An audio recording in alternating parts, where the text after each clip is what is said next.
Прволигашкиот викенд започна првоаприлски, како од шега, откако Шкендија не успеа да слави над аутсайдерот Скопје, а нервозата од неуспехот до својата доминација не успеа да ја исконтролира, па Адили по две грешки во 40-та и 44-та минута заработи црвен картон, со што ги остави тетовчани со играч помалку.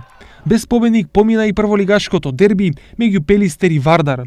Работнички и Академија Пандев од теренот заминаа со резултат од 1:1 по головите на Атанасковски и Шарковски. Најубедлив победник во колото беше Ренова под тренерската палка на Владко Костов, кој го прегази Шкупи со високите 3:1. Силик со голот на Станојевиќ славеше над победа во Кратово.